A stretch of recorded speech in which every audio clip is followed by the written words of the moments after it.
Here we go, connecting live video. 4:15. Let's go to YouTube. Plenty of time. Here we go. Okay. Oh, hang on a second. Gotta make.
Your call has been forwarded to an automatic voice message system. Hey.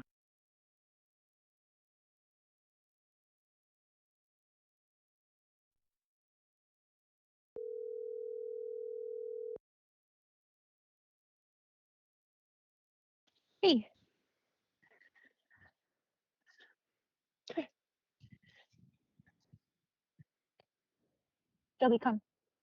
Sorry. Yeah, I'm home. Here.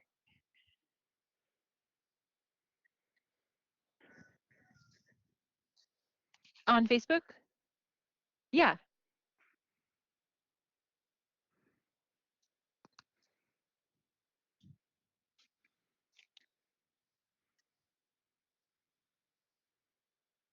Yeah. Yeah, let me look.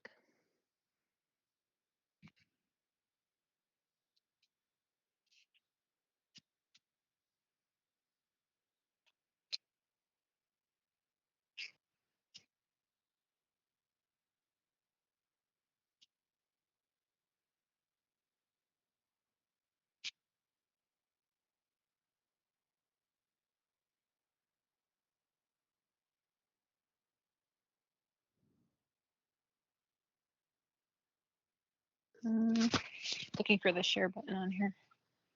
Let's see.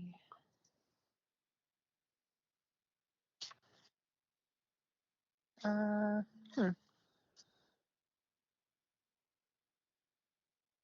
don't really see anything like share. Copy link? Okay. Let me text it to you.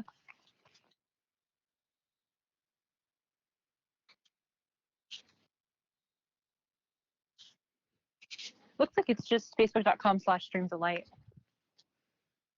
So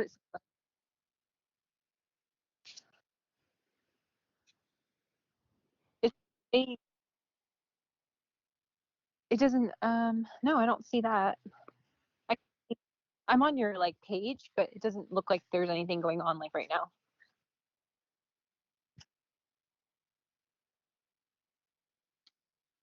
It does, maybe when you actually go live, it'll show up.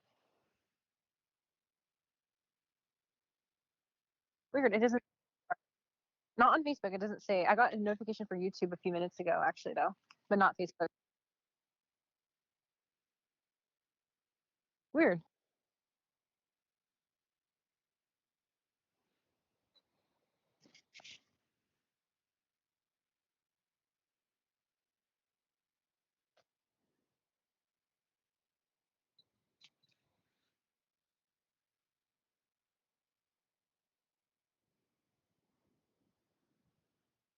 Yeah, actually, it popped up on my,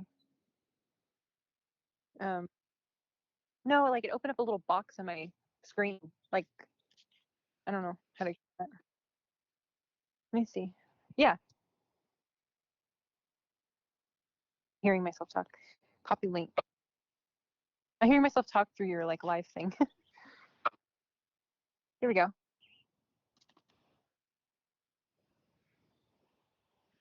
Yeah.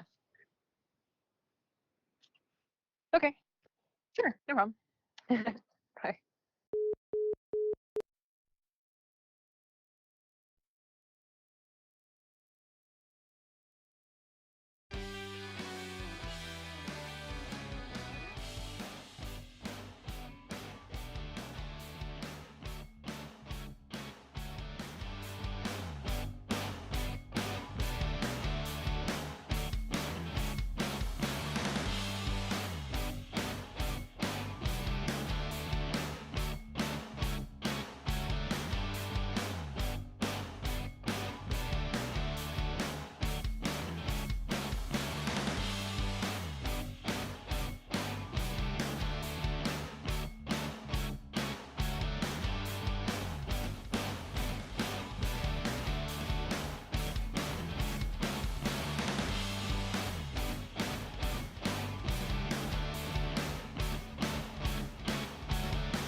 All right. We are live. Stream to Live Podcast. Chris Anthony with you today. Beautiful day. Southern California. From San Juan Capistrano Revelation Studio. Awesome, awesome day here in Southern California. And I've got a real treat for you today. Got a good young soul, Miles Steele, the peaceful warrior, the yogi, the yoga instructor. It's just awesome. I'm just real excited for the show today, and just can't wait to get into it, because when we talk about the spiritual paths, it is just downright not only enlightening but refreshing. And so I'm always excited to get into it, just to find out what's this person about, what's their story. I met Miles a few weeks ago, and we hit it off right away. And I realized, man, this guy, he is a old soul. He just is on the path. He's on the path. And I'm excited about some of the subjects we're going to be talking about. One of my favorite subjects, and I think a lot of people out there, just in general, spiritual seekers, but just people on the internet searching about out-of-body experiences, OBEs, as they call it, and NDEs, near-death experiences. Those things are really interesting to think about, interesting to consider. And more than just the experiences are really cool. And we're going to hear about Miles' experience. But what I'm really interested, I love the mystical experience part of it, the things that people see and all that. But what's really cool about out-of-body experiences and near-death experiences is the fact that people have huge paradigm shifts in their personal life. And that's what I think is really cool about OBEs and NDEs. So we're going to look at that. We're going to look at the peaceful warrior side of Miles. Now, I know that's a play on a term. Isn't there a movie called The Peaceful Warrior? I'm sure there Yeah, are. there is. It's a pretty classic movie in the spiritual world. And so, but no play on words there. Miles comes out of a background, I'll let him tell you about, but he comes out of a background where he was a trained fighter. And now he's the peaceful warrior. I love the connection between meditation, yoga, and the martial arts. They're all about energy, and they're all very relevant. So he's the peaceful warrior. He's the OBE man. And now he's moved into a place in his yoga practice where he's now beginning his teaching. And so it's really pretty cool. And I want to welcome Miles to Streams of Light Podcast. Miles, welcome. Thank you for having me on, Chris. It's honestly super surreal just to be here. Yeah. It's, like you said, I'm young, and it's just really nice to just be able to talk to someone like-minded. A lot of kids my age aren't really on the same path, which is all good, no comparison here. It's just nice to be able to express myself, not feel judged, and just be able to share my journey with everybody. Right. Well, I'm excited to have you here. I knew the night I met you, I thought, this kid is, 20 years old. Are you kidding me? This kid is, he's already thinking about things and talking about things that some people just are born, live, and die, and they never even think about them. So I was excited to meet you. And I think the first night we met at the Seahorse Inn, or I think it's the Seahorse Lounge. Laguna Beach. yeah. But yeah, on Google, it wasn't. That sounded kind of funny. We met at the Seahorse Lounge, which still sounds a little funny, but that's a cool place. We were there with our buddy Rob, who was playing some music. That's just a little plug for Rob, and we started talking. And then the first night, we were just like, "Yeah, this is good." And then that first night, I said, "Hey, we got to do a podcast." So here we are. This is just, I don't know, 3 or 4 weeks later. Now we're here, it all manifested, all of my positive energy, all what I've been trying to produce within my life it's all like it's all happening right now. And it's just so interesting to watch it just unfold before my eyes. And, just gratitude just is it's almost a catalyst for producing more things that you'll be grateful for. And, this is just a step on the journey. For sure. Okay, let's start from the beginning. Is everything okay on your end? Do you need me to put your volume down? Oh, no, I was just seeing if my mic was Yeah, you're good. sounding. I've got Okay. you adjusted. All good. So all's good. If it gets too loud in your ear, let me know and I'll turn it down. Okay. One of the things that I just wanted to do was start from square one because, I have, my family line, I have relatives from the Detroit, Michigan area, and I know that Detroit can be kind of like a tough town. So tell me a little bit about your background. You're from Detroit, yes? I was born in Detroit, raised in more of the Royal Oak area, which is just a suburb of Detroit.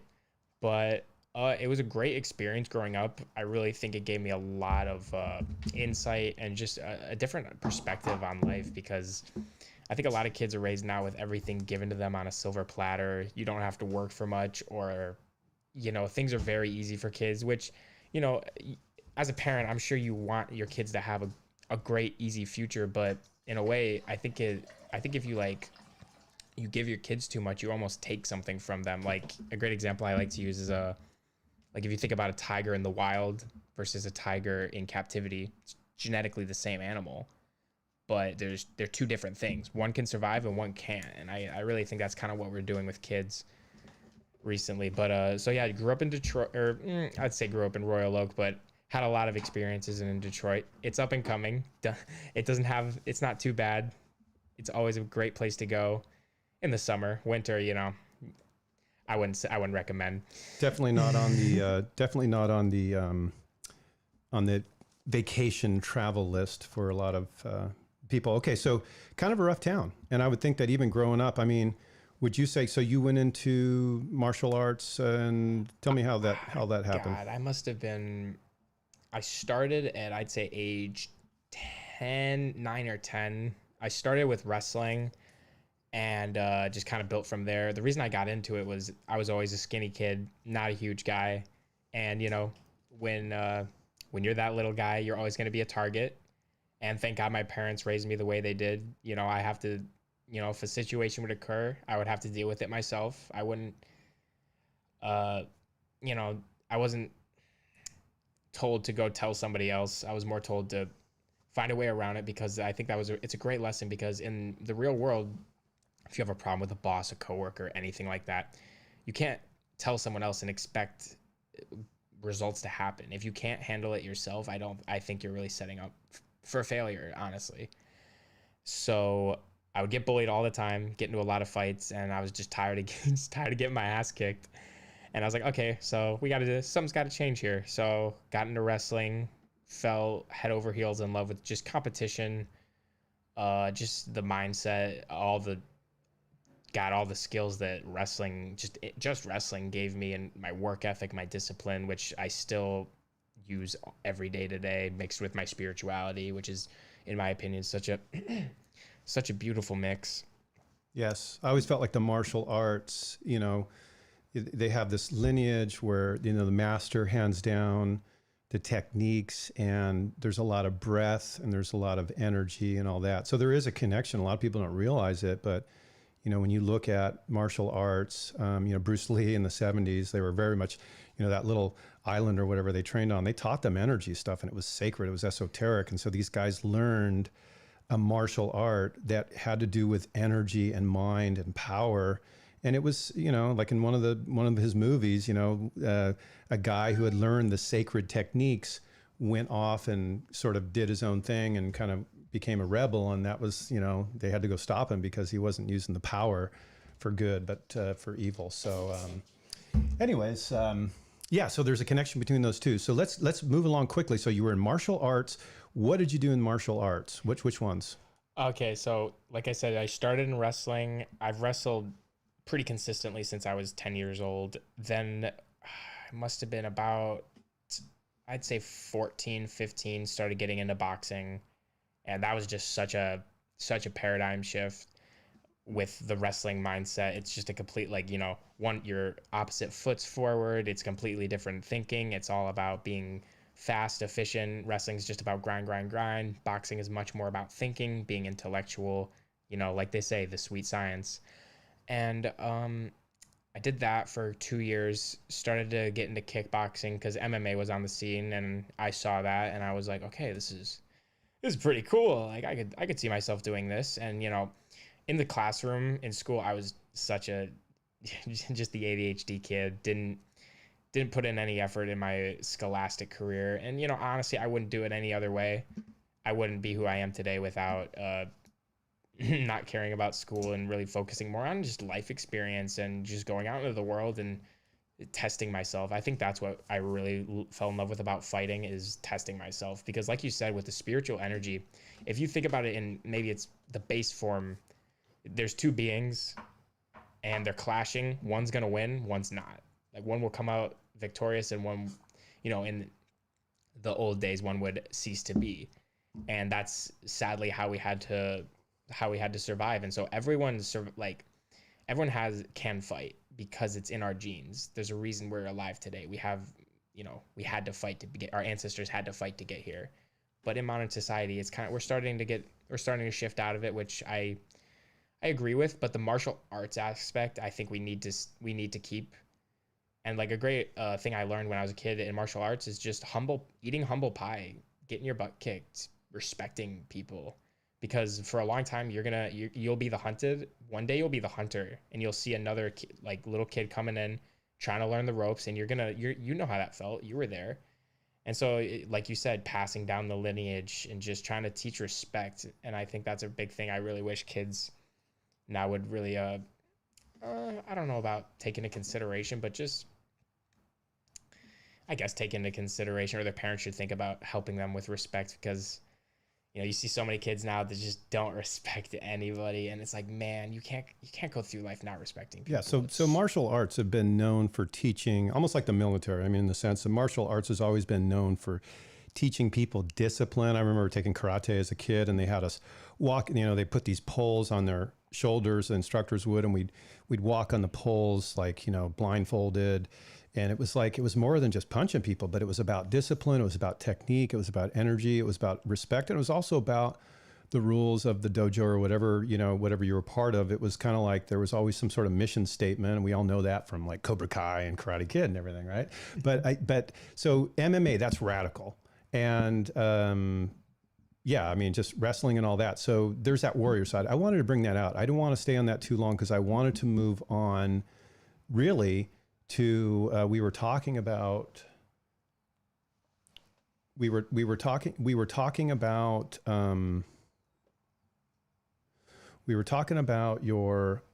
sorry, we just had a quick little blip there and we got reconnected. Okay, so we were talking about your out of body experience, and Yes. that was fascinating to me to hear about your out of body experience. And so I want you to go ahead and share a little bit about that experience. And I was just, you know, my mind was blown on this. I love stuff like this because out of body experiences are so powerful, that the experiences themselves are so life-changing. Tell me what happened. Gladly. So just for a little bit of context where I was in my life before this experience came to me, I was about 19 years old. It was summer.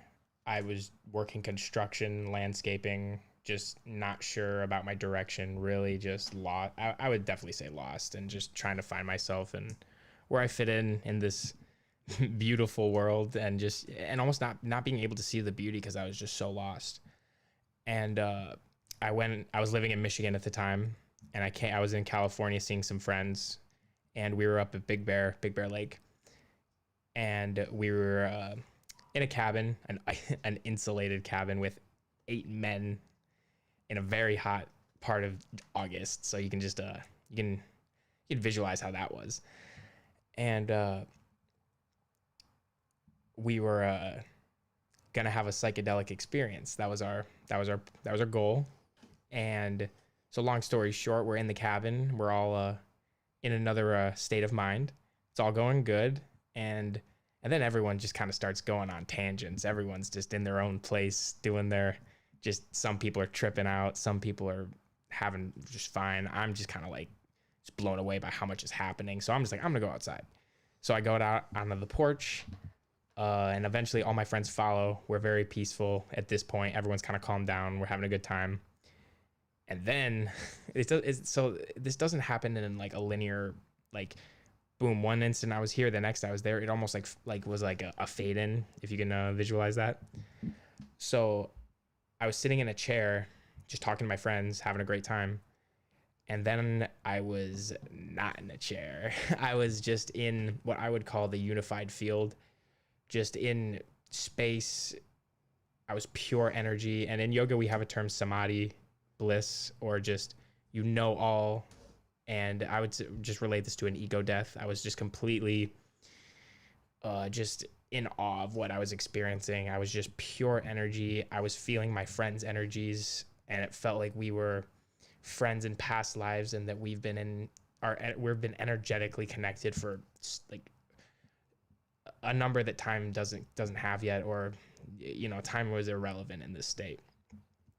So that was very interesting for me to look at. And my energy was consistently shifting. Like I was almost observing it as a third witness, as well as feeling it at the same time. It's very hard to describe these type of experiences with the words that we have. I'm going to do my best. Yeah, it sounds to me, and you can get into the details in a second about, the lights and the colors and all that stuff. But it sounds to me like for those of us who practice, you are on the like yogic path for their own spiritual practice. I know there's people who listen who are on different paths, and this is a non-sectarian podcast, so we're not here to promote one over the other. And I've been involved in different things throughout my life, but in the yogic path, it is common when someone's on a path of meditation to see this realization of observing yourself and this sort of ego death. It comes and goes in smaller blips. But I think for a lot of people who've been part of some sort of ceremony or something like you were part of, it seems like, and I'm not promoting that kind of thing, but it seems like from what I gather from listening to people sharing, that is a pattern that you see. It's like a fast track to kind of like egoic death. Yeah, I 100% agree. And you articulated that very well, because like you said, it is almost like a shortcut for some. And I think it's where you're at, because at this time in my life, I had planted the seed that I wanted to teach yoga. I had been practicing for a good 2 years at this point consistently. Once I started, I never stopped. I definitely knew this was for me. And but I was also very lost in terms of, I just got out of fighting. I was having a lot of concussions, a lot of emotional stuff, a lot of just growing away from it in a way. And for my whole life, that was kind of my identity. So that was part of the trip. So I'm in this samadhi state. I'm experiencing these profound colors, feelings, just anything you can think of, and yet nothing you can think of. And so tell me about the colors. Tell me. So tell me about the colors then. So it's almost like everything was one color, but everything was every color at the same time. It was almost consistently shifting yet staying the same. Mm-hmm. And that's almost like a metaphor for life.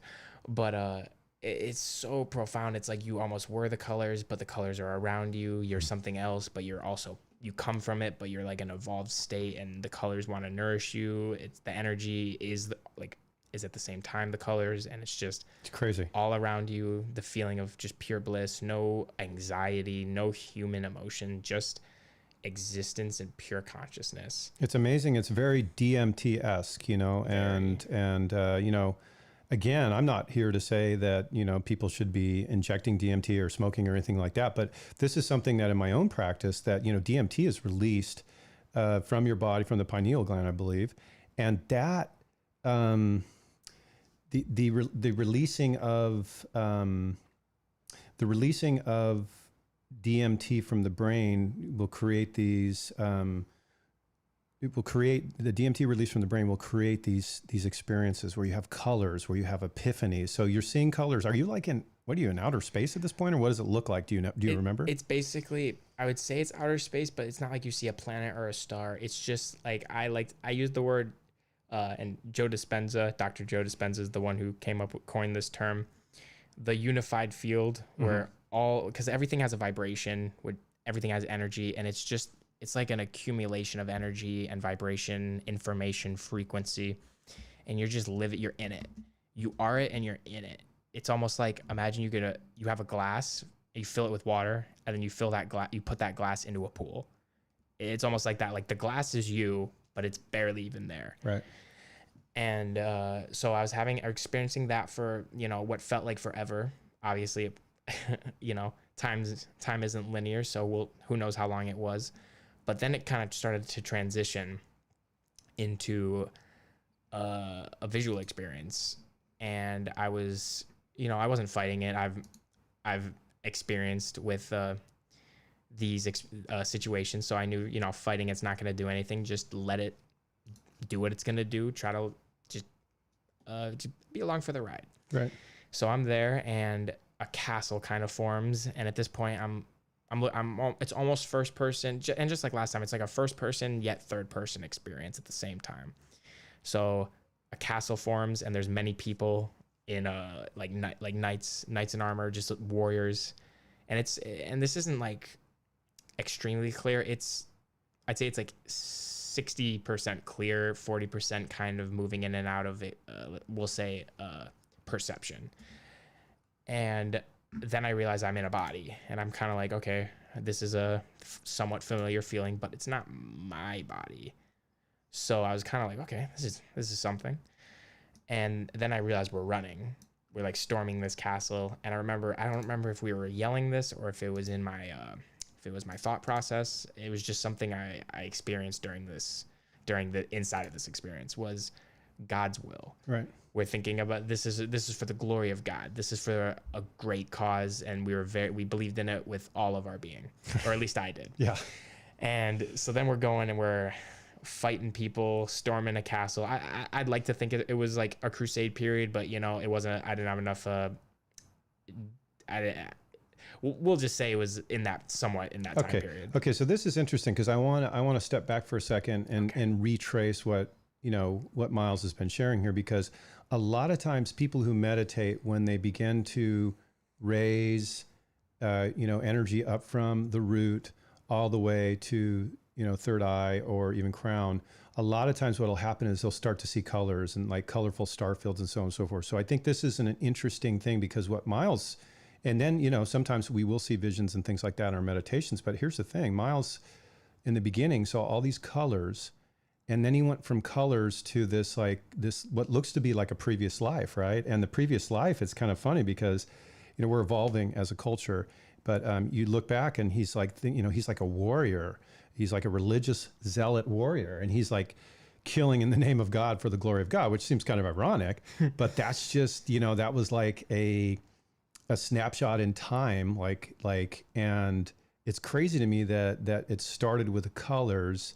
Almost like, I don't want to say you were leaving your physical body, but oftentimes when people who are in more advanced stages of pranayama, which is controlling the energy, and they go into deep meditative states, will oftentimes see these colors, and then they will begin to peer into the subtle realms, the astral realm, and so on and so forth. So it's fascinating to me that this is kind of the pattern that happened for you, that it started with the colors, and then now you're living this experience. Okay, so you're killing.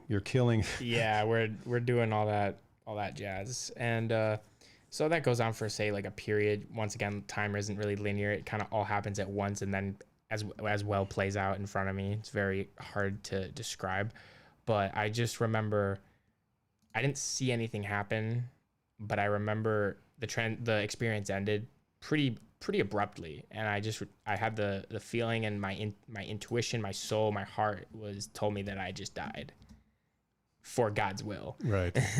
And then it was more of a transition after that, and it kind of went back to the samadhi state, but less blissful, more it was very hot out. External factors were kind of playing in, and I was kind of getting uncomfortable just being stuck in a cabin.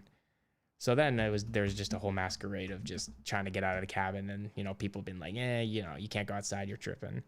So we're back to so we're back to real life at this point. It was a phase in and out. I was kind of there, kind of not, and then I progressively was then back into my my body, and was just very blown away, very quiet the rest of the day, because And it was interesting because we watched a UFC that night, and it felt really weird watching it because after that experience, it was like I really felt like I thought I knew what the reality of violence was, like with my personal experience with fighting, but after that, like I really like felt the reality of violence. Wow.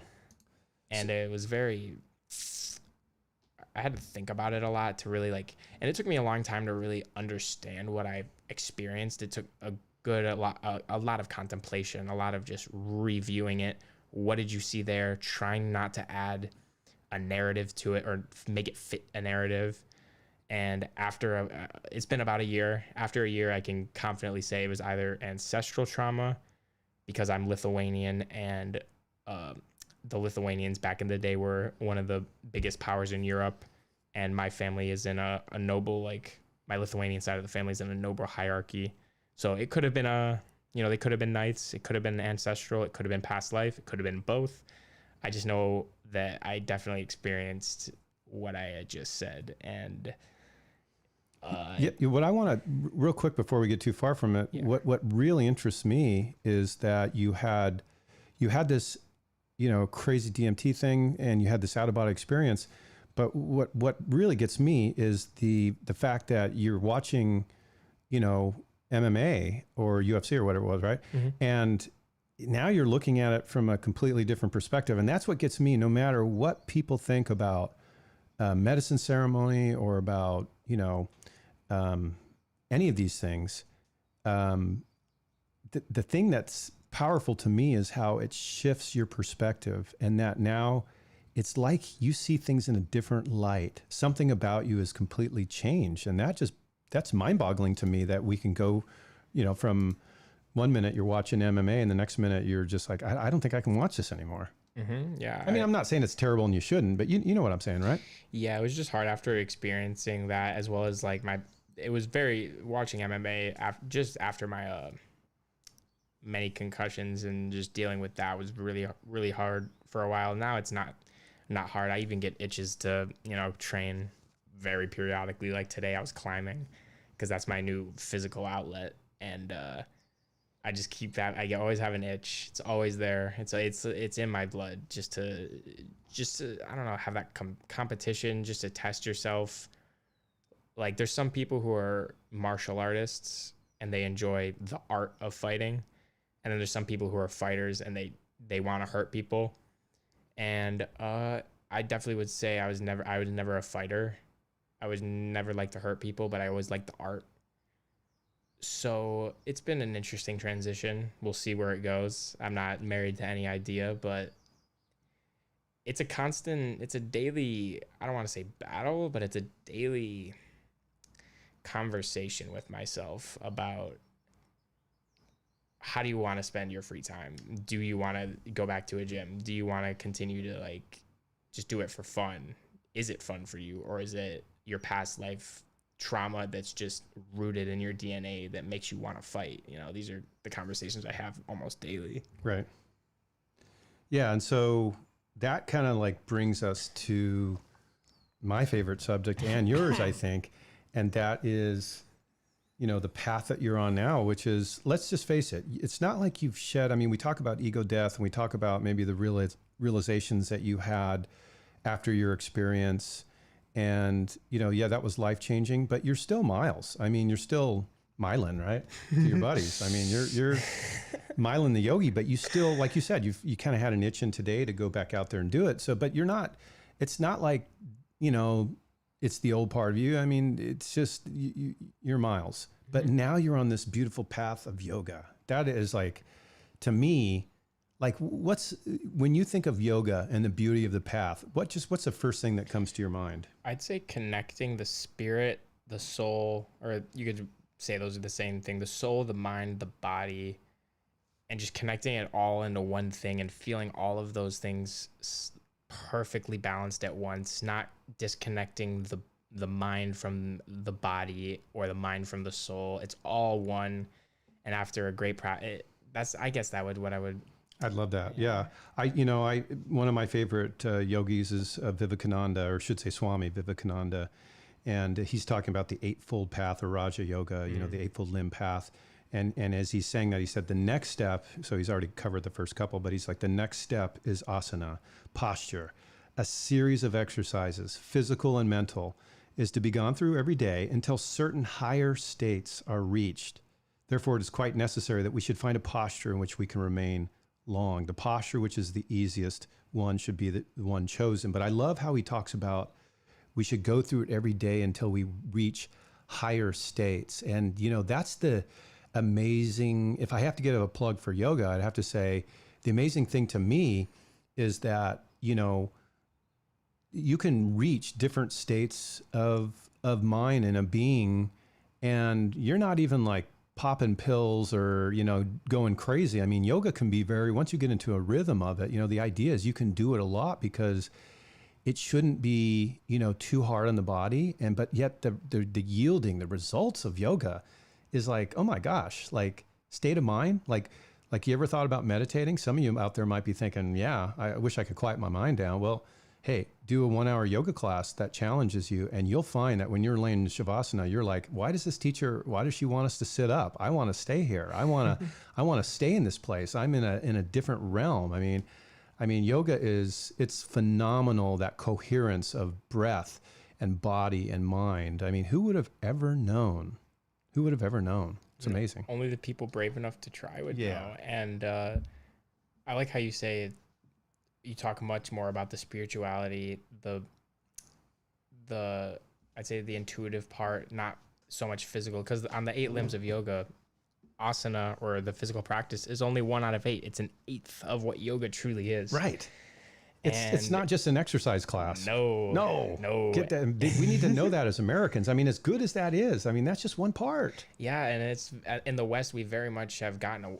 I don't want to say completely gotten away from it. There are traditional schools, but you have to look for them. And say you don't know what you're looking for, you might wind up in just an extreme vinyasa class, which there's nothing wrong with it. Nothing wrong with it. I like a good vinyasa every once in a while, I but do too. Just like a healthy lifestyle, balance needs to be there. Right. Like a vinyasa yogi should do some yin once in a while and just get into the deep tissue and just really like have a fun, like whenever I do yin, I like to think about what I'm thinking about. And then I think about, why am I thinking about what I'm thinking about? And it's just a whole rabbit hole of just philosophy, like psychology, and just trying to, like, you can almost psychoanalysis yourself, and just maybe you'll have like some type of intuitive experience where you have a revelation, some kind of insight. I've had plenty of them just mid practice, like it could be any practice. And then those mental parts you'll take with you in a meditation, and then you can grow on those ideas. And you know, I just think balance in the West, we should not get back to basics, but traditional is, there's a reason it was tradition. Right. Yeah. It's not any mistake that these postures have been done for hundreds and hundreds, and in some cases even thousands of years. You know, I once heard someone say, I think it was Vivekananda, he said, if yoga got wiped off the face of the earth, that somehow man would find his way back to the asanas again, because it's like, you know, it's kind of like just intuitive wisdom, universal bliss. It just comes back, and it's like, it's just it's so crazy to me that these simple postures, which are just, like you said, one branch of the Eightfold Path. If, like, for example, if you love taking yoga classes and you feel bliss and peace from yoga, like classes, asana, then all the more reason to look into the yamas and the niyamas and you know, all the other, you know, moving energy around and meditation, concentration, all that. It's such a rich tradition. And you're right. Yeah. Tradition. I know we buck tradition sometimes. I mean, I get that, but at the same time, what a beautiful tradition. And I think you raise a valid point. Maybe we should take a step back and go, okay, how have we Americanized it? You know, what could we learn from, you know, stepping out of our American bubble for a minute? You know, because we're so performance oriented, and we're so focused on our appearance. And I think, don't you think that's one of the reasons why we focus on yoga classes so much? I very much agree with that. And it's interesting, like the way because as many people do, I got into yoga my senior year of high school. I was 18. It was a yoga class, best class I've ever taken, by the way. Shout out to Nicole Chase. I wouldn't be here without her. Um, I got into it for the physical part, being an athlete, and my body's like really sore all the time, or it was, and I mean still is sometimes. But I was just like, I need to undo some of this. Like I had that intuition. I was like, something's missing. And after I started taking her classes, I was like, oh wow, this is amazing. I never, what's the word? I was consistent with my practice, my physical practice from there on, and it was just that for a while. It was a physical practice. I'd say there were spiritual aspects to it. I've always been, I'd say, spiritually inclined, but it was always very, it felt like I was learning more every time about myself, about the posture, about the tradition, about whatever have you, the Sanskrit. There's so much to know about yoga. Like I'm never going to know everything. Oh no, you could spend your whole life and then come back again and spend another life and go back again. That might just be what I'm doing. That might be what you're doing. It wouldn't be so bad. I mean, if you think about how much you've changed just since you started doing yoga. Mm-hmm. I mean, it's 2 years. And let's give some people that are listening that are like, hey, I kind of get the picture of what you're saying. I know that yoga classes is only one element, like vinyasa flow is just one part of yoga. Like, so a couple practical pointers. I'm going to throw out one and you can throw out any that come to your mind.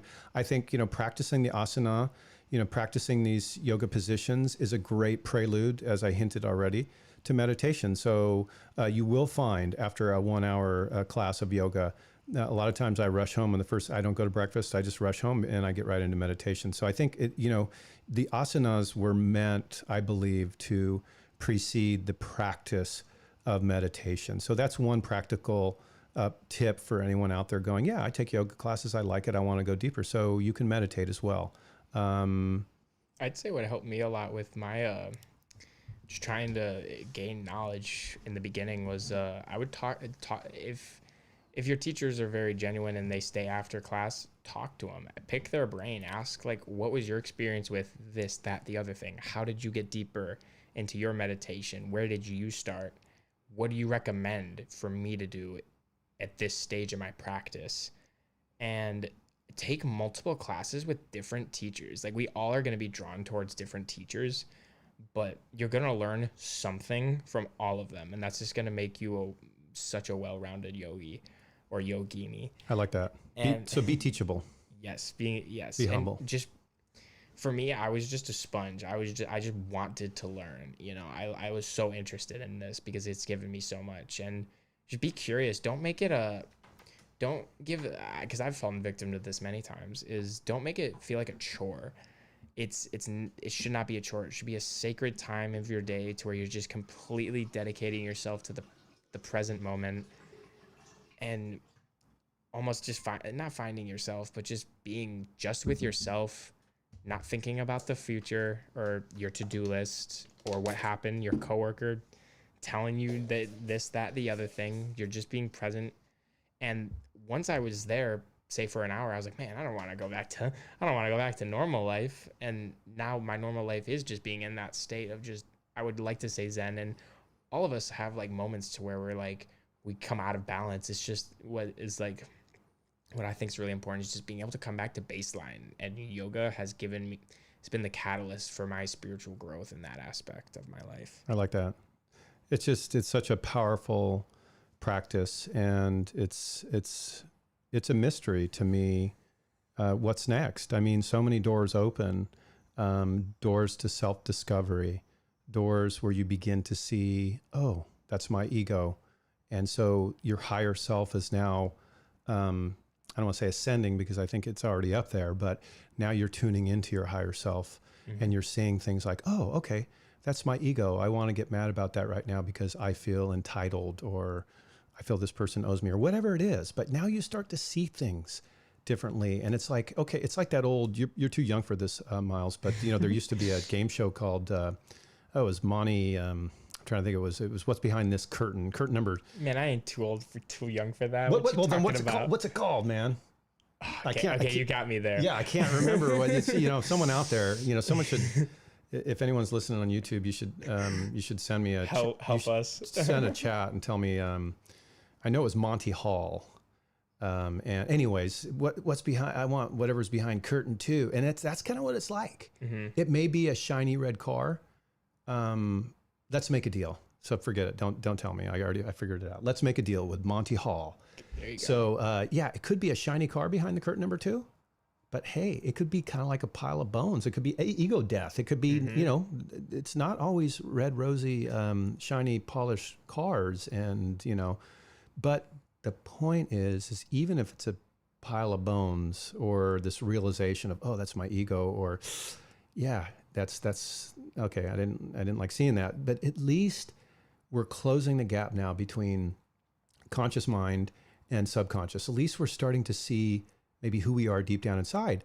And that's really what drives us. The brain is very interesting. Our thoughts of ourselves, even if they're subconscious, project into our chakras, and that's what makes us as a person. And that's why we sometimes will experience illness and weird anomalies in our body, because our body is just an expression of mind, and the universe is a manifestation of universal mind. The cosmos is that.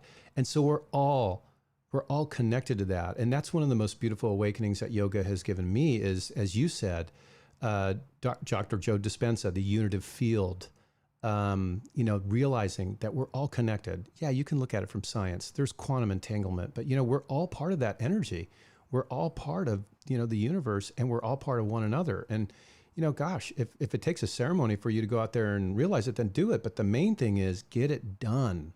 Get it done, because I'll tell you, life is too short to not get some of these big awakenings. We're going to take a quick break. We're going to be back in just a minute.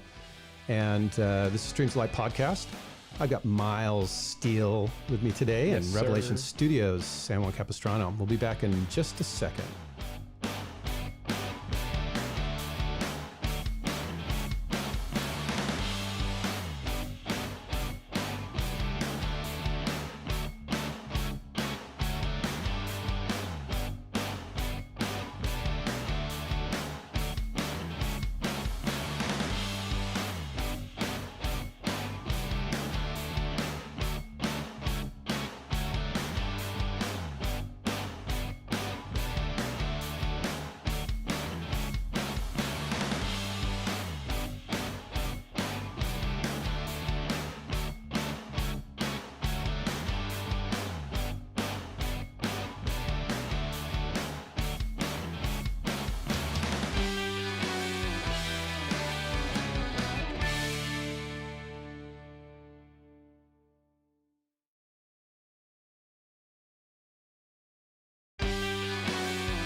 Okay, we're back.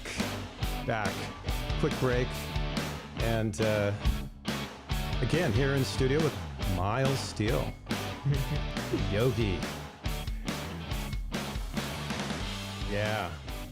We're just talking real briefly over the break, like what do we want? What do we want to lead?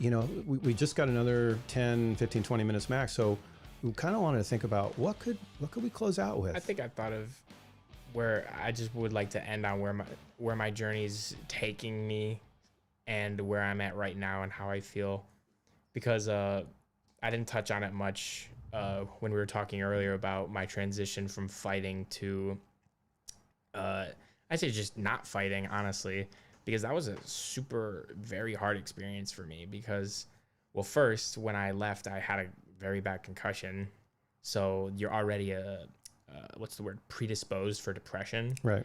And it was so bad. Like the day I got the concussion, I did everything you could have done wrong.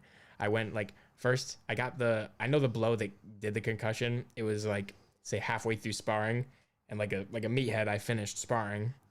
And then me and one of the guys went to a movie after, just all of the light exposure for an extended period of time.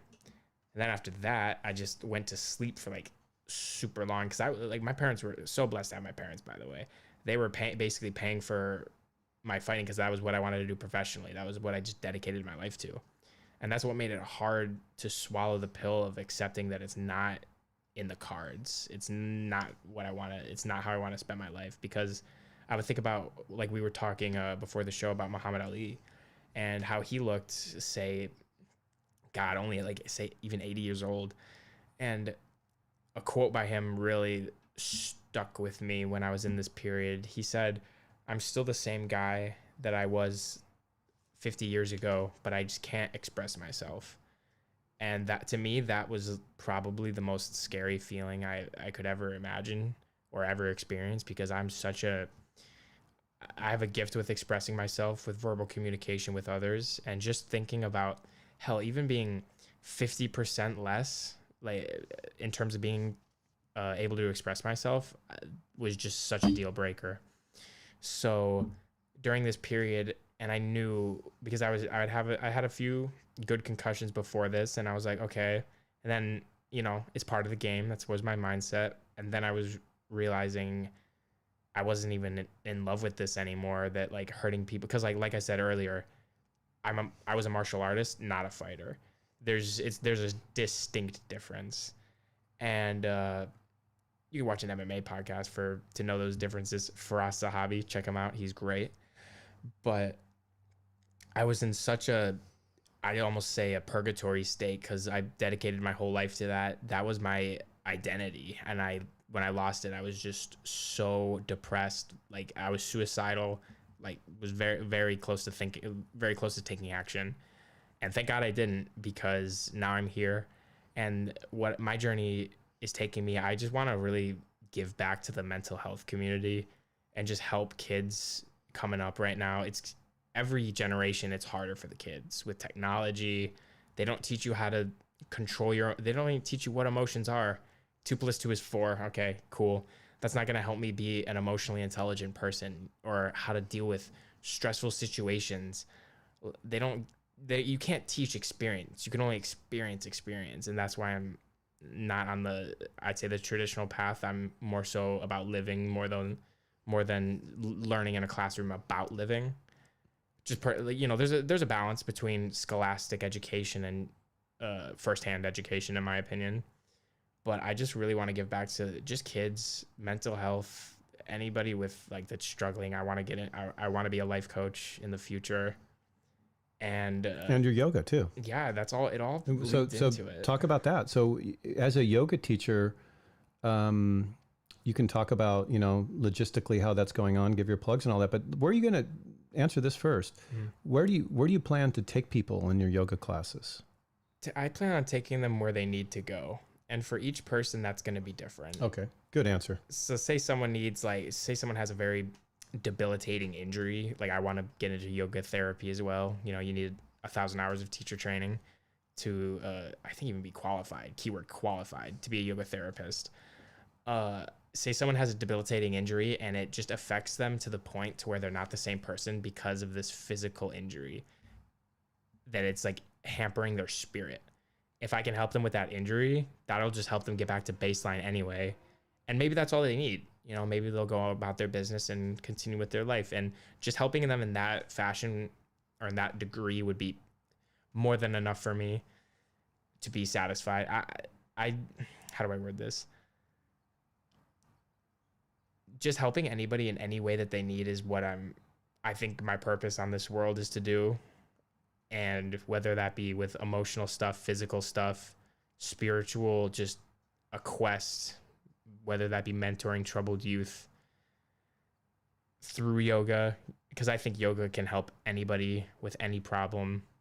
And obviously, if you have, like I said before, a very bad physical injury, that's where yoga therapy comes in. Because if you're in a group class, like I know this from experience, if somebody, like I'm teaching a class, I can't focus on every individual thing of every individual person.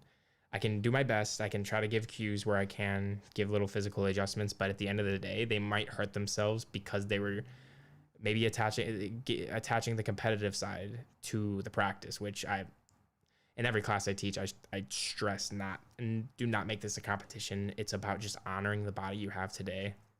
And so that's where I think my yoga therapy will come into play. And, do you feel like there's anything specific you want to bring to your yoga classes, maybe that you haven't? And this is not about being negative about other other classes or anything like that. But is there anything that, because I think every yoga teacher who wants to share that gift with the world probably has, some insights or some unique aspect of, specifically of what they want to teach.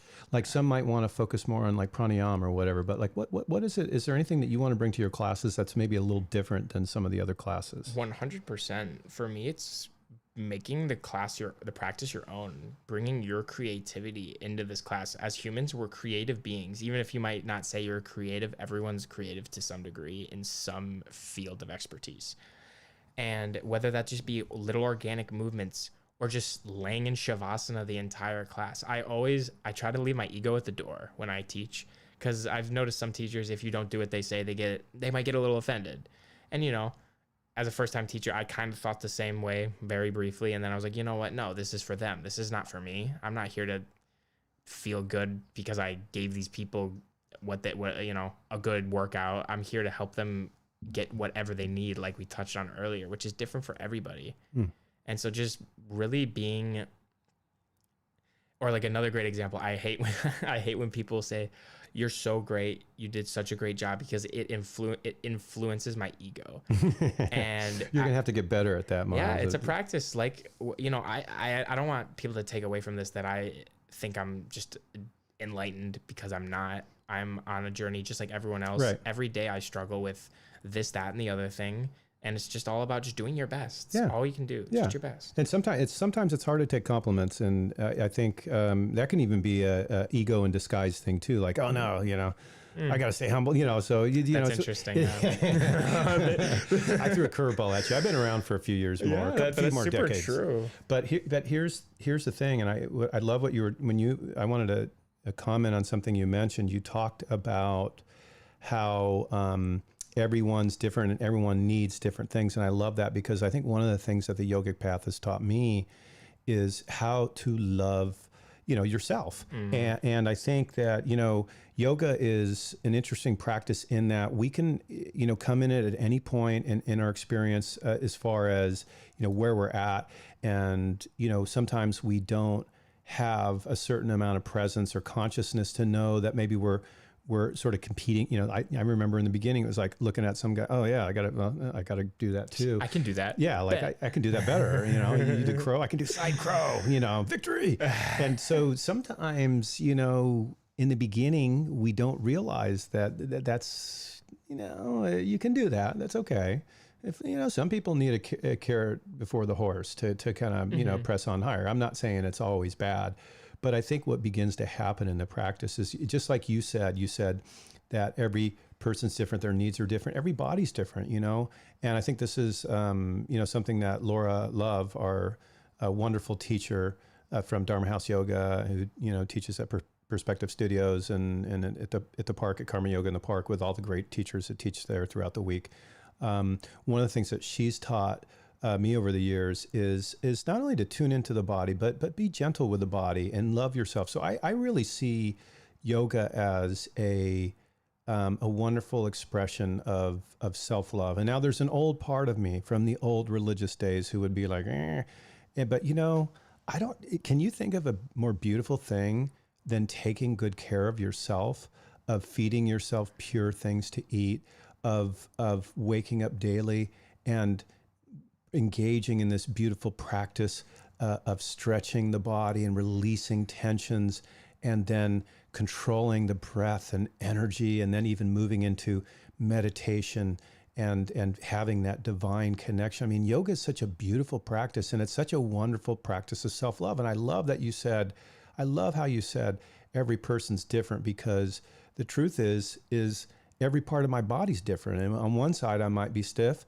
and on the other side, I might be loose. And it's important for me not to be angry or competitive about, that stiff side. It's like the old, I always got to throw in a Bible quote just because I have that background, it's like the prodigal son, a parable that the master Christ told. He said, when the son who went away and lived it up and lost his inheritance and lived his life and just, lived it up to the point where he was ruined. The father that greeted him when he came back had more love and compassion. It bothered the son who had been obedient, who stayed around and was a good hard worker. But, that's how we have to be with our body sometimes. When there's a side, one side of our body that's a little tighter, well, we should be all the more loving and patient with that side and give it that gentle care. Sometimes the old egoic self says, oh, you need to push that hard. You need to stretch it out. And then, well, maybe not. Maybe what you need to do is to first be mindful of your life and what kind of micro trauma. What are you doing in your life that maybe you're doing unconsciously? I realized that I was tensing and this starts in the surfing world, but I was noticing I was tensing my left leg as I was paddling around. I thought, no wonder my left leg's so fatigued. Dang it. I'm not even aware that I'm doing that. So yoga is about awakening not only to the weaknesses of the body and being merciful and kind and patient and loving, but it's also awakening to what are the behaviors that, that may be causing these things. I 100% agree. And some of them might not be behaviors. Like for me, like biomechanics, like you were talking about. Like first, as humans, we're always going to favor one side. We're dominant on one side, and that side's going to be tighter. You have more muscle fiber, more development, therefore more tightness. And it's completely natural. Like, or just sitting, you could like have your right hip forward or your left hip back. And for me, what really caused a lot of issues with me wasn't something I was doing. It was just how I'm built. My right leg is shorter than my left, and that caused my hips to be out of line and then my shoulders to be out of line. And then I was like, why do I feel so weird on the right side? We were just touching on this the other day. And you just have to find something that works for you to undo that. For me, it's wearing a lift in my shoe. Thing is, I hate wearing shoes, so I'm currently making something to where you can have a lift in the sole of your foot. We got to figure that out. And you need to walk around barefoot. Yeah, being barefoot. Oh my God. If I could stress anything, it's just walking around barefoot, just a little bit. Going on a walking meditation barefoot. Such a beautiful experience. Oh, it's killer. I'm all for the barefoot. Have you ever noticed, I don't know if that I cruise around barefoot all the time? I don't know if you noticed, but my feet are super dirty and I'm just in your house. I'm like, I really hope he doesn't care. Yeah, barefoot. I mean, it's just healthy. It's how we're meant to be. Shoes aren't, we weren't born with shoes. Yeah, if you don't need to wear them, then don't. I mean, if it's snowing or if the asphalt is 150 degrees, then wear them. But man, it feels so good walking around barefoot. I mean, I keep a pair of shoes in both of my, sandals or shoes in both of my cars, but everywhere I go, I'm always barefoot. And then if I'm going to run into a grocery store or restaurant where they require it, I go, oh, that's right, I got to put my shoes on. But I'm telling you, man, walking around shoeless, hey, this is not a new thing. There are monastic communities who are shoeless. And one in particular is the Discalced nuns of Carmel. Up in Carmel, they have a little monastery there, and these little ladies run around without shoes, and they do it all winter long and freeze in Carmel. I mean, what does that tell you, man? It's powerful. So I love that whole shoeless thing. So yeah, we got to get your heel thing worked out so you can run around barefoot. Yeah, because I'm just walking around just unaligned right now because I'd rather be unaligned than not wear shoes at this point because it's so healing to me. And it's almost like a reflection of how in society I feel like we're kind of self-limiting in a way. Like I think Wim Hof has been the big whistleblower in terms of that subject, because walking up part of Everest in just shorts, doing all of the crazy stuff. We could talk for an hour just about the stuff that man has done. And it's, it's all in your mind. Like he says, it's all with your breath and your mind, and you can do so much more than you think you can.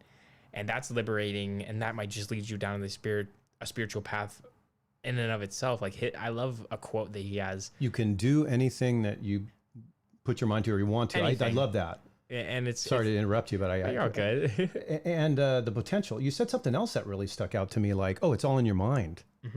I mean, isn't this whole life just in our mind? Right. I mean, it's all our mind sort of looking at everything, assessing it, and then creating this own mental construct of what is reality. Just like you said, mental construct. A great example is because our senses lie to us. Example, if you put a straw in a glass of water, the straw is shifted, the angle is different, but that's not how it is via logic. So what else are our lies lying about, or our eyes lying, our senses? Like, could this, what are we perceiving that isn't here? What is here that we cannot perceive? Which I could talk about that for just ever. Of course. Hey, I'm going to throw one thing out there real quick. Yes. We're on a rock. Okay. And this rock is going around the sun a and giant then the fireball. sun, yeah, right. And then this fireball. And then first of all, we're rotating on this rock. So like, and you might picture it and go, oh, like right now we're upside down at the bottom. Who said there's even a top or a bottom? Yeah, in it's space? just subjective. There is no top or bottom. So we're rotating on this rock, which is flinging around a ball of fire. And that ball of fire is stuck in this vortex, like a chakra, a vortex called the universe, it's called a galaxy, the Milky Way galaxy. And even galaxies, people are just, we don't even realize it, but some of these galaxies are caught in their own gravitational pull. So it's kind of crazy to think that we are like rolling through space on this rock, like around a ball of fire. And all we can think about is our taxes. Like these, what time, like how much time do we have? I mean, time is also a mental construct, because like I was having a conversation with a guy today, and I'm going to butcher this, so don't hate me for this, but it's like time. I mean, in my opinion, time's subjective, because he was basically saying the closer you are to a black hole, time will behave differently. So if it behaves differently, doesn't that not mean it's subjective? And if it's subjective, is it anything subjective it's subjective. It's not true. Or I don't want to say not true, but like it could be seen in different lights. And people think time's an end all be all, but I mean, especially during these experiences that I've had, you really realize how weird time is. I don't believe it's quite linear, as once again Joe Dispenza touches on in all of his books. But what was it? Oh, I lost my train of thought. Pressure's on, Miles. It's on. First podcast. You know what? Gotta do good. You know what? No, actually, this is really cool, because the people out there, no one really cares. So here's the thing. This is a lesson on egoic humility. Just actually, no, really, in a way it is, because like, okay, there's dead silence. Actually, somewhere one of these buttons has crickets. Let's see if I can find it. Oops. Silence. No, I don't. No, that's a drum. That's applause. No, that's that. That was pretty accurate. Not laughing. Twilight Zone. Oh, I like that. The last one. Okay, so of course the last one, because you know what, the joke's on me. Yeah. I told you it was a lesson in ego. Yeah. It's underlining the lesson. So one thing that you said that was really interesting is that that like time is a mental construct. See, I think I think when we discover these things, it's really easy to and I know this is the way it's been for me. It's really easy to go, oh, when you have that realization, you're like, dang it, man, time is not linear. It's a construct, just so my brain can figure out, like, oh, I got to pay my bill by tomorrow or whatever. I'm late. I mean, it's a construct for a purpose. But here's the thing. If we don't realize what the functionality of the brain is in creating this construct of time in order to do our daily tasks or do the things we need, if we can't see that part, okay, that part right there for what it is, then it's kind of like we kind of lose the bigger picture, and we start seeing everything from a mental perspective. And this mental perspective is usually smaller self, false self, egoic self. And then that's what causes a lot of these, funny issues we have. And it could be issues that end up to our mind having unrest, not being still, our mind tormenting us, or even at the extreme case, it can lead to, mental problems and physical problems. So, but I love how, you pointed that out, because I believe that time is not so much linear. I actually believe, and there's scientists that are leaning towards this, that time is more like, I don't say circular, but isn't it kind of trippy to think that like the day when you like walked into kindergarten the first day, like it might be like right here, right now. Isn't that crazy to think about that? Because like if you look at like what we base time around, it's an event. And then the event is us going around the sun. And it's a pattern that we observed, and it happened enough times to where we're saying it's gonna happen every time, aka a pattern.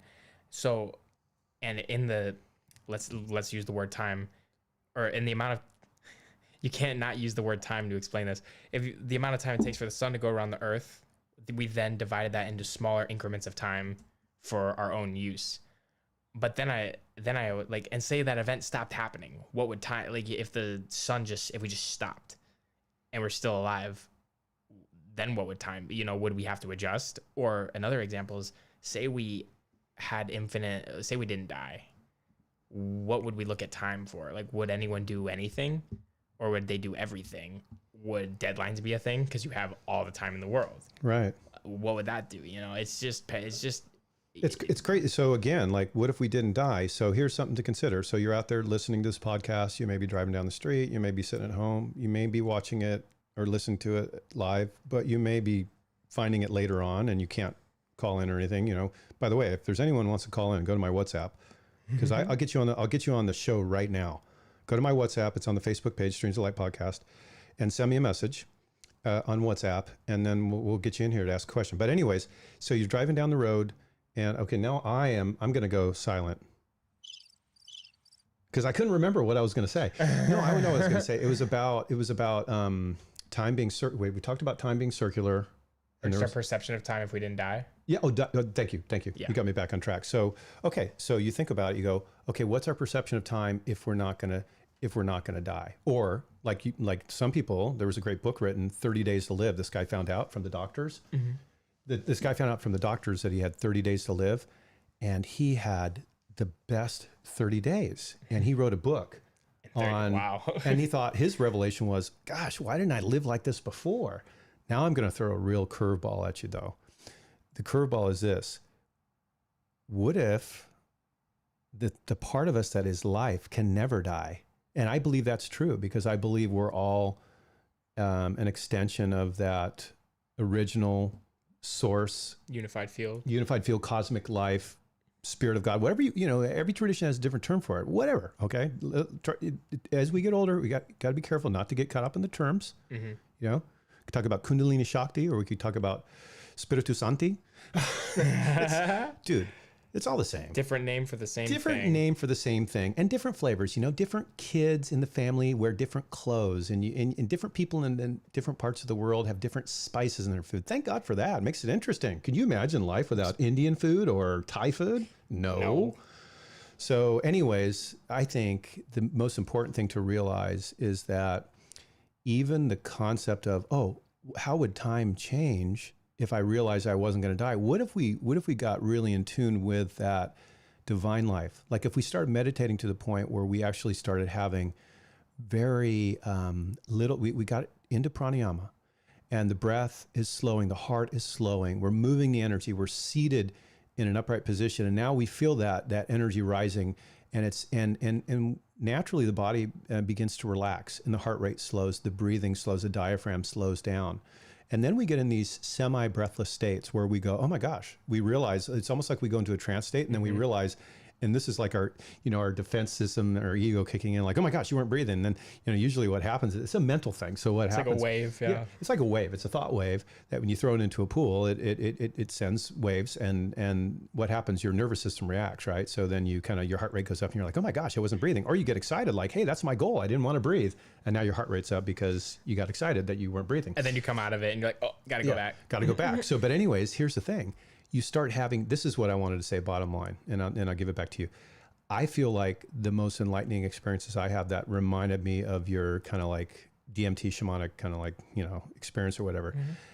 The semi-breathless to the breathless states have made me realize, they actually felt a lot like near-death experiences, NDEs, because they made me realize that, oh my gosh, I remember one time usually when you open your eyes and the sense perceptions go back to work, the energy goes away, and then your body has to reclaim some of that energy, and you have to begin to come out of that state. But I had this one gracious moment where I opened my eyes, and I was in this breathless state, and I was looking around my room, and it was like I was underwater with scuba gear. I mean, in that sense of that feeling, like, ooh, I shouldn't be breathing underwater, but it was the opposite. I was like, I'm in air, but I should be breathing, but I'm not. And that's when I had this epiphany, like, oh my gosh, I'm still alive.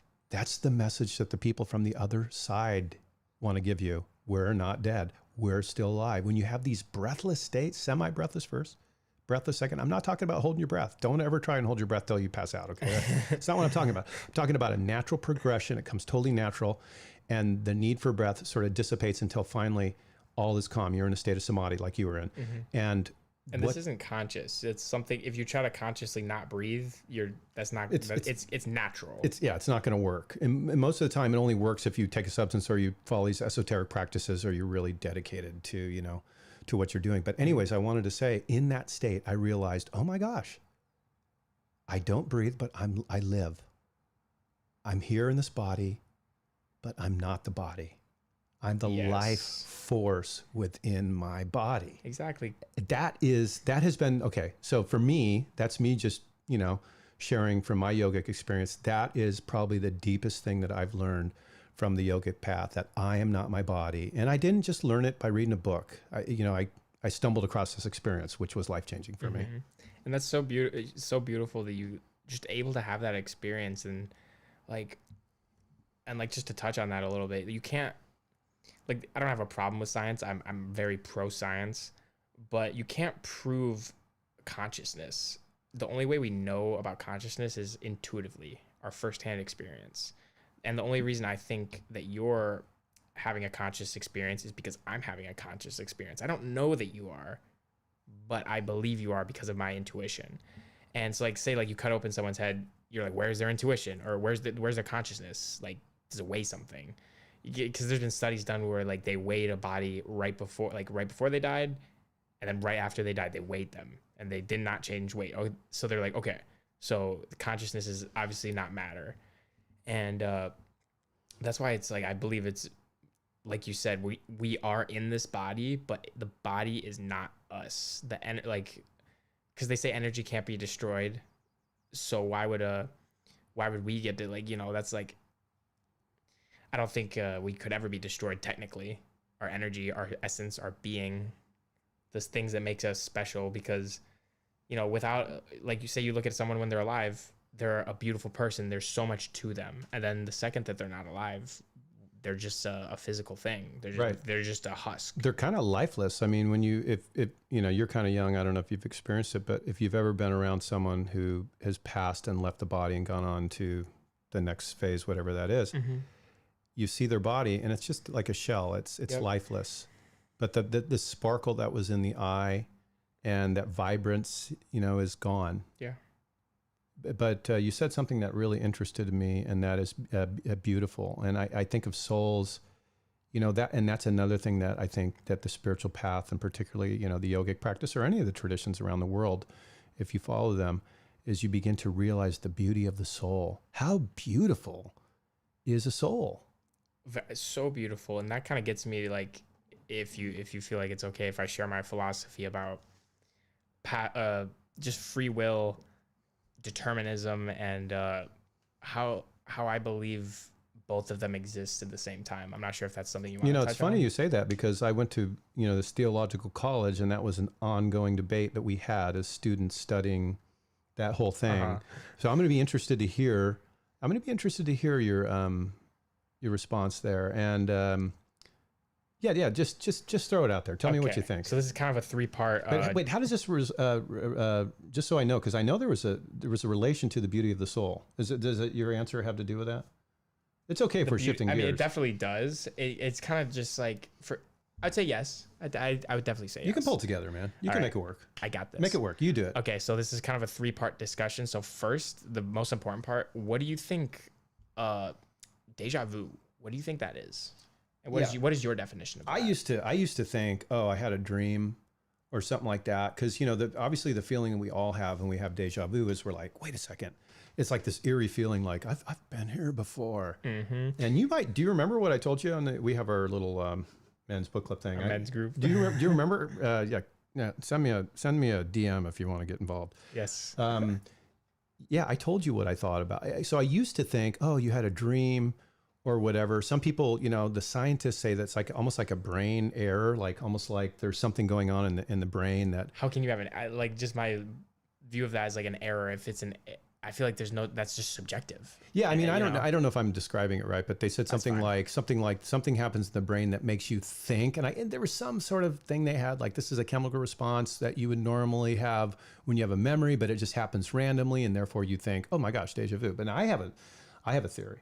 Okay. And I think we shared this at our men's book I'm club, sure we did. but my theory is that you have a moment of what some of the great teachers would call super consciousness or supra consciousness. And Yogananda talked about this a lot, but I believe it's a moment of super consciousness where you're so connected to that higher state of infused mind, unitive field, universal consciousness, whatever you want to call it, God, Holy Spirit, whatever you want to call it, that at that moment that you're so infused with that, it's like there is no mystery in the sense of It's predictable in a way. But does your answer have something to do with time?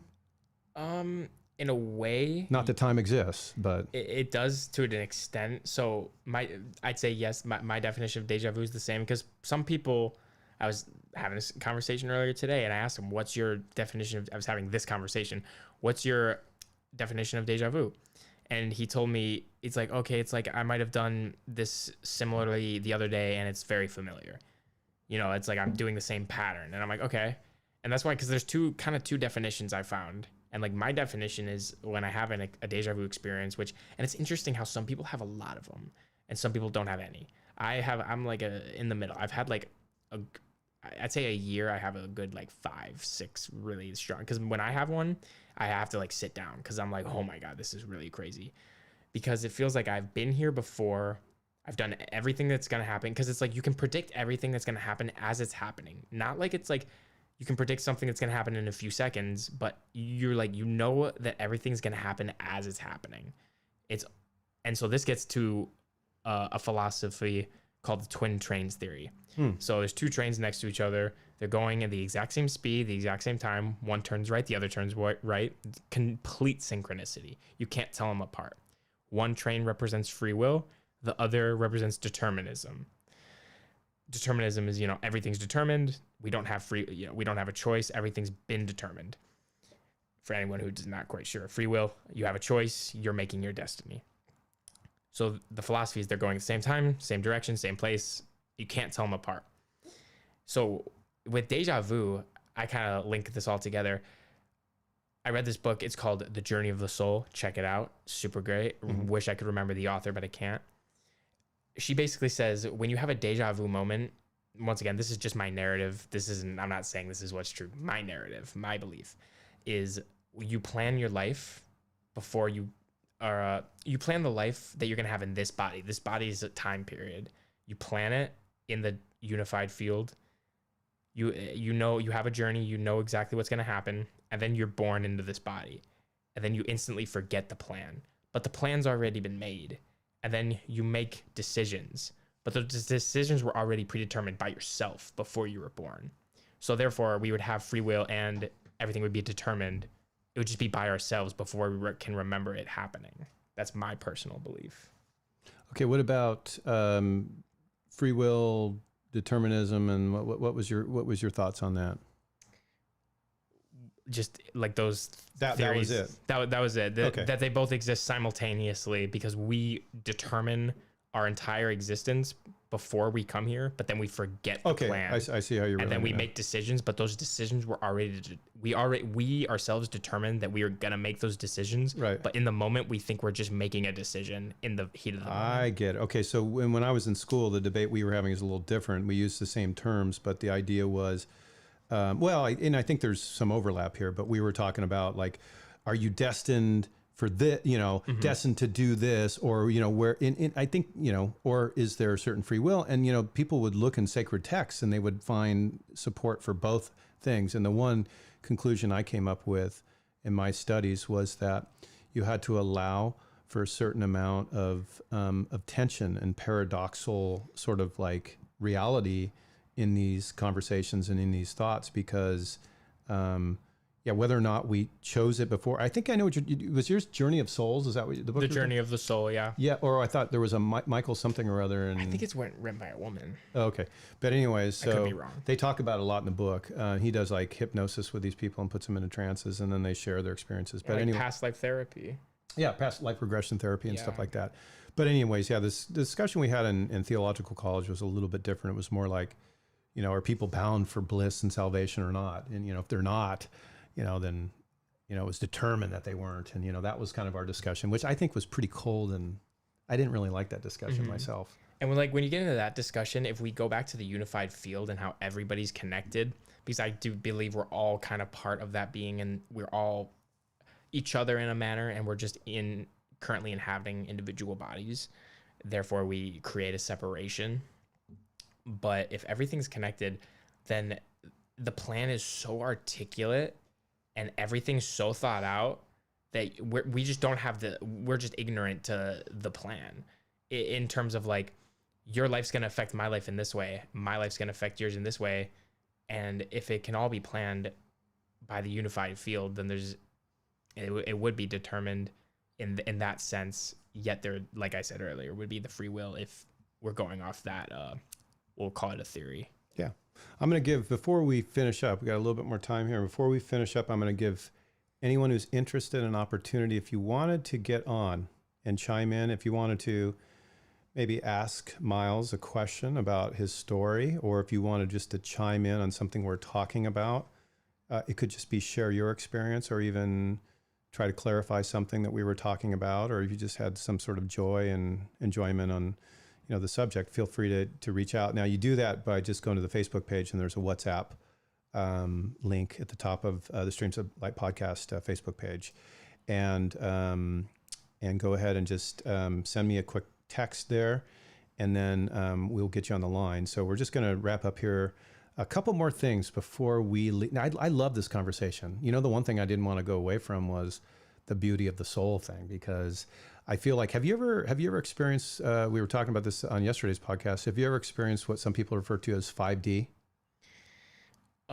Possibly. Could you elaborate? Yeah. So a lot of people that talk about 5D talk about, a lot about like unitive field, and it's a situation where you're in a place in your life existence where it's like everything has come into this beautiful coherent song.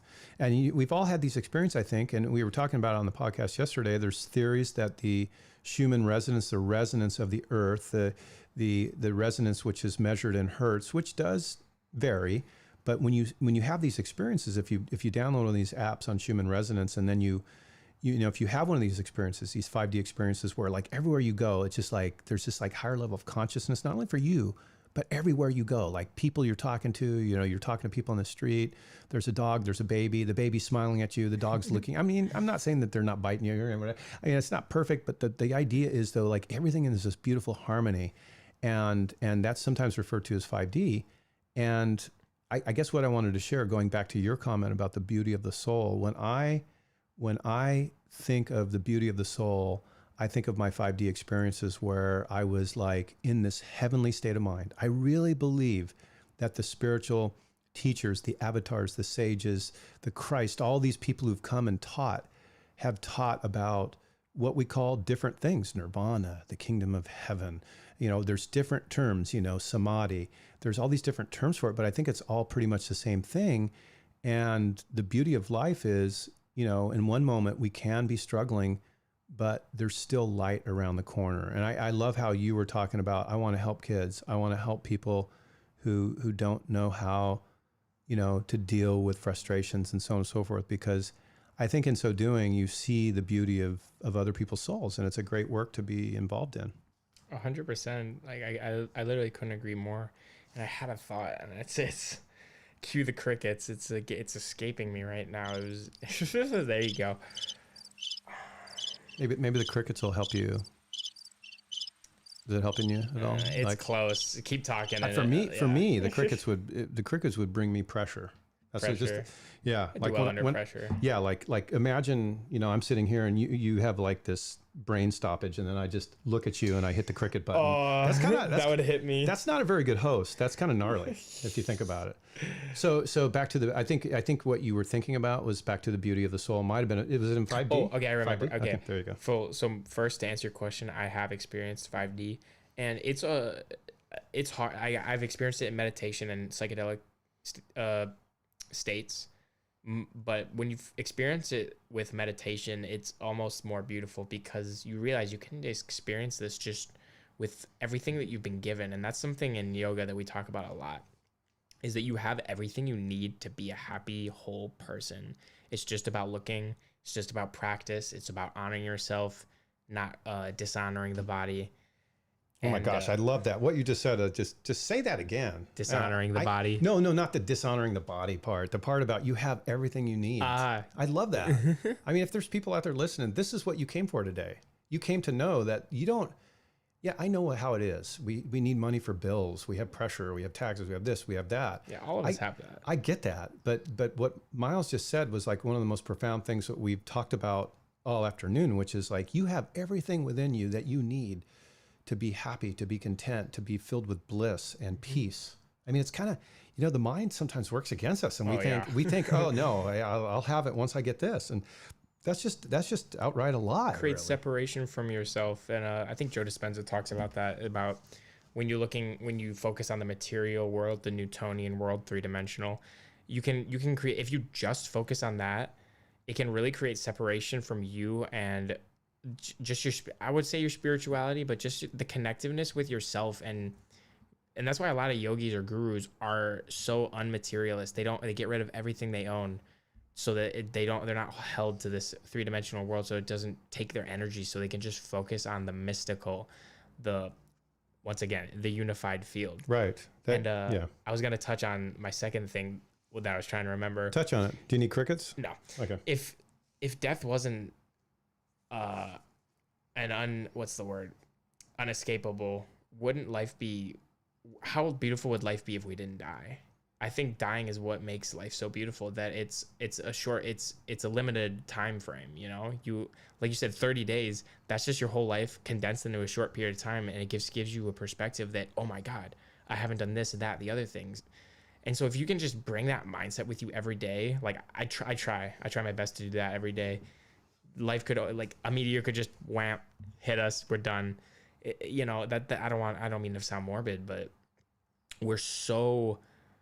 the humans have evolved so well to the point that where we think we don't deserve to die, in a way, like, I mean, I hate to say it, but like with COVID-19, you know, it's in nature, it's happened, and you know, and I'll say a prayer for anyone who lost their lives, because it is tragic, but it also, in a sense, isn't completely tragic, because everyone's gonna die at some point. Right. Well, life is tragic. If you want to look at that as tragic, then life is tragic. Or you can look at life is beautiful. Now, I'm not saying that pain is fun and that any of us are asking for that. That would be a misrepresentation of what we're talking about here. But we have to be honest with ourselves, that this is our end, that we all have to leave, we all have to portal out of this body at some point in time. And I think the sooner that we deal with our subconscious feelings and thoughts on that, the better our life's going to be. 100%, because it's like, once you make friends with it, then the whole human experience is just so much more, in my opinion, profound. Like a materialistic analogy in my experience has been accepting going bald. You know, it's like, you know, I have hair now, might not always have it. I enjoy it while I have it, and I accept the fact if it leaves. It's what it is. If it does, it's all good. And like, I think of death as in the same way, you know, I'm here for as long as I'm supposed to be.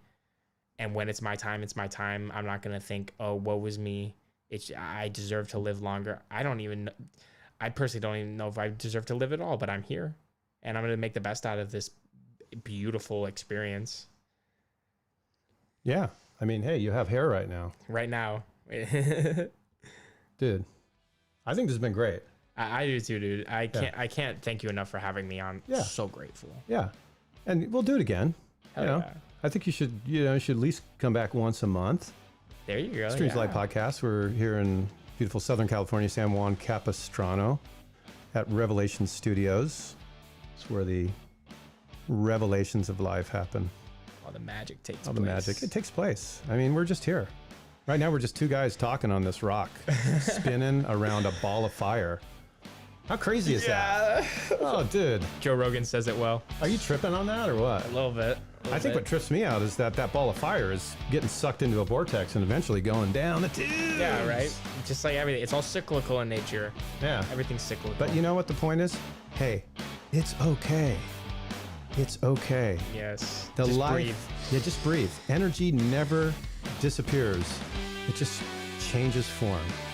This is Streams to Light Podcast. I'm Chris Anthony. Thanks for joining us.